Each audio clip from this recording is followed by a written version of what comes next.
कैसे हो बच्चों? आशा करती हूँ स्वस्थ हो, मस्त हो, जबरदस्त हो और उससे भी अच्छी पढ़ाई कर रहे होगे। बच्चों, आज हम हमारे स्पर्श पाठ के चैप्टर पर्वत प्रदेश में पावस, जो कि श्री सुमित्रा नंदन पंत जी के द्वारा लिखी गई है, इसको पढ़ेंगे। बहुत सरल तरीके से पढ़ेंगे और कुछ एक इसकी बातों को समझ लेंगे कि आखिर इस पूरे कविता का सार क्या है। इस कविता के माध्यम से कवि हमसे क्या कहना चाह रहे हैं, कौन सा संदेश पहुंचाना चाह रहे हैं, ठीक है। और कविता की सविस्तार व्याख्या, वर्ड टू वर्ड व्याख्या नेक्स्ट वीडियो में आपको जल्दी मिल जाएगी। तो टाइम ना गवाते हुए जल्दी से इस चैनल को सब्सक्राइब कीजिए। पढ़ाई पसंद आ रही है, वीडियोस अच्छे लग रहे हैं, शेयर कीजिए। चलो, अब हम अपना पाठ शुरू करते हैं। बहुत ही क्या कहूँ, स्पष्ट, बहुत ही जल्दी, बहुत ही कम समय में हम इसके पाठ के सार को समझ लेते हैं, ठीक है, कि आखिर सुमित्रानंदन पंत इस पाठ के माध्यम से हमसे क्या कहना चाह रहे हैं। तो बच्चों, जहां पर बात आती है सुमित्रानंदन पंत जी की, तो ये प्रकृति के सुकुमार कवि कहे जाते हैं, क्योंकि प्रकृति पर जो इन्होंने कविता लिखी है ना, वो इतनी नायाब है, इतनी नायाब है, इतनी अच्छी, इतनी सुंदर, इतनी सजीव है, मतलब इतनी जीवंत सी लगती है ना, कि पंत प्रकृति वर्णन में मतलब अनूठे हैं। उनका स्थान कोई नहीं ले सकता। जिस स्थान पर पंत जी हैं और अपनी प्रकृति की कविताएं कहते हैं और इसकी सुंदरता को, है ना, जो कहीं ना कहीं हम अनदेखा कर जाते हैं या उसको हम महसूस ही नहीं कर पाते, है ना, उसको महसूस करवाने का मतलब सजीव जो कहते हैं ना श्रेय, वो पंत जी को जाता है। तो इस चैप्टर में भी वो हमसे कहते हैं, मतलब कविता का शीर्षक ही है कि पर्वत प्रदेश में पावस, अर्थात पर्वतीय प्रदेश में वर्षा ऋतु की, मतलब जब वर्षा ऋतु होती है तो किस तरह का माहौल होता है, कैसा लगता है। नॉर्मली हम अपने आम जीवन में क्या देखते हैं कि बारिश हो रही है, अच्छा आज अगर ज्यादा रेनी डे है तो स्कूल नहीं जाना, है ना, घर पे हैं तो थोड़ा रेस्ट करना है, थोड़ा कोजी कोजी सा मौसम लगता है ना, तो आराम करना ज्यादा अच्छा लगता है, गर्म गर्म चीजें खानी अच्छी लगती हैं। लेकिन ठीक इसके विपरीत अगर हम आ, बात करें पर्वत प्रदेश की, तो वहां बारिश के मौसम का क्या नजारा होता है, वहां पे प्रकृति कैसी लगती है ना। कहते हैं कि पर्वतों में प्रकृति अपने बिल्कुल प्योर, बिल्कुल पवित्र रूप में होती है, क्योंकि वहां पर पॉल्यूशन नहीं होता है ना, पर्यावरण वाली बात नहीं होती। तो वहां पर प्रकृति का जो यौवन होता है ना, ये प्रकृति का जो रूप होता है ना, वो अलौकिक होता है। तो किस तरह लगता है, कैसा महसूस होता है ना, कि जब वहां पे बारिश हो रही है। तो पहले वो इस पूरे कविता में वो क्या कहते हैं कि जब बारिश होती है पर्वतीय इलाके में, है ना, किस तरह से जो प्रकृति है ना, बिल्कुल हरी भरी, एकदम ताजी ताजी सी हो जाती है।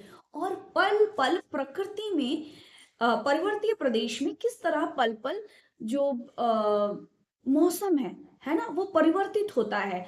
और परिवर्तन के साथ साथ कैसे प्रकृति का जो रूप है ना, जो सुंदरता है ना, वो कैसे बदलती है, इसका यहाँ पे वर्णन है। कहते हैं क्या कि पर्वतों की जो श्रृंखला है ना, वो कैसी लग रही है, बिल्कुल ऐसी लग रही है कि उसने एकदम मंडप का आकार लिया है और पुष्प रूपी नेत्रों से, है ना, वो क्या कर रही है, वो नीचे अर्थात तालाब में झांक रही है और अपने वृहदतम आकार को देख रही है ना, वह तालाब, ठीक है, जिसको उसने क्या किया है, पाला है, पालनहार है ना, क्योंकि झरने तो वहीं से निकलते हैं, पानी तो वहीं से निकलती है, नदियां निकलती हैं वहां से, पर्वतों से, है ना। तो ऐसा लग रहा है जैसे वो उस पर्वत ने जो तालाब है उसको अपना दर्पण बना लिया है और उस दर्पण से, उस आईने से अपने रूप को, अपने सौंदर्य को क्या कर रहा है, निहार रहा है, उसका अवलोकन कर रहा है। जो झरने हैं ना, वो क्या कर रही हैं, झरझर करते हुए जब बह रही हैं, तो ऐसा लग रहा है जैसे कि वह पर्वत का गुणगान कर रही हैं, है ना। वो जो जिस तरह से उसकी जो करतल ध्वनि है ना, वो नस नस में क्या कर रही है, उत्साह प्रभावित कर रही है। तुम सोचो कि कितना सुंदर सजीव वर्णन है कि बारिश हो रही है, झरने बह रहे हैं और उसकी जो आवाज है ना, उसकी जो करतल ध्वनि है ना, वो सुनकर मन पूरा उत्साहित हो जाता है। ऐसा लगता है नसों नसों में उत्साह का संचार हो रहा है ना। पर्वत पर जो अनेक खड़े उसके जो वृक्ष हैं वो ऐसे लगते हैं जैसे वो पर्वत के हृदय से उठकर, है ना, ऊंची आकांक्षा लिए अपलक, हाँ, अविकार होकर, स्थिर होकर वो क्या कर रहे हैं, आकाश को निहार रहे हैं, क्योंकि बहुत ऊंचे ऊंचे पर्वत होते हैं, सॉरी, बहुत ऊंचे ऊंचे पर्वतीय प्रदेश में जो पेड़ होते हैं ना बहुत ऊंचे होते हैं। तो ऐसा लग रहा है कि वो मतलब अपलक बिल्कुल आकाश को निहार रही है ना। पल पल ये जो मौसम है ना क्या हो रहा है, बदल रहा है, और मौसम के बदलते रूप के साथ जो प्रकृति है ना वह भी बदलती जा रही है, करवट ले रही है। अब बादलों के आकाश पर ऐसा हुआ है कि पूरे अचानक बादल आकाश में छा गए। तो अब उसके छाने से क्या लग रहा है, ऐसा लग रहा है कि जैसे पर्वत गायब हो गए, है ना। अब तुम सोचो बहुत सारा अगर पर्वत, सॉरी, बहुत सारे अगर जो अ, बादल है अगर वो छा जाएंगे, है ना, तो क्या पर्वत दिखेंगे, पहाड़ दिखेंगे, सब तो बिल्कुल वो धुंध सा हो जाएगा, है ना।